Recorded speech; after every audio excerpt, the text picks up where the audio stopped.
মৰমৰ বন্ধু বান্ধৱীসকল, আজি মই এটা নিৰ্জন ৰাস্তাৰে যাত্ৰা আৰম্ভ কৰিছোঁ। অসমৰ প্ৰায়সংখ্যক বন্ধু বান্ধৱীয়ে হয়তো এই ৰাস্তা আৰু নিৰ্জন ঠাইখিনিত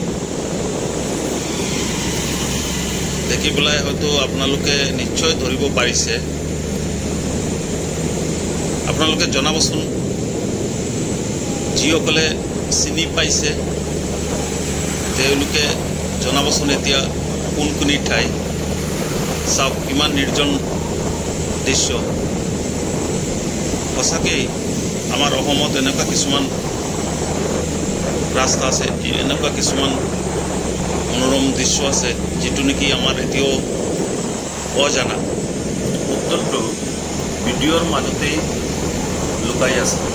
গতিকে ভিডিঅ'টো স্কিপ নকৰাকৈ সম্পূৰ্ণ ভিডিঅ'টো চাব।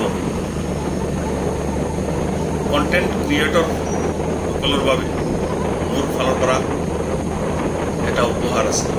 প্ৰথম 20 জনক কমেণ্ট চাই ফুলৰ মৰম দিয়া হ'ব, আৰু যিসকলে কণ্টেণ্ট ক্ৰিয়েটৰ নহয় তেওঁলোকক মোৰ ফালৰ পৰা শুভেচ্ছা বাৰ্তা প্ৰেৰণ কৰা হ'ব। গতিকে ভিডিঅ'টো স্কিপ নকৰাকৈ শেষলৈকে চাব, আৰু ভিডিঅ'টো ভাল লাগিলে লাইক কমেণ্ট শ্বেয়াৰ কৰিব।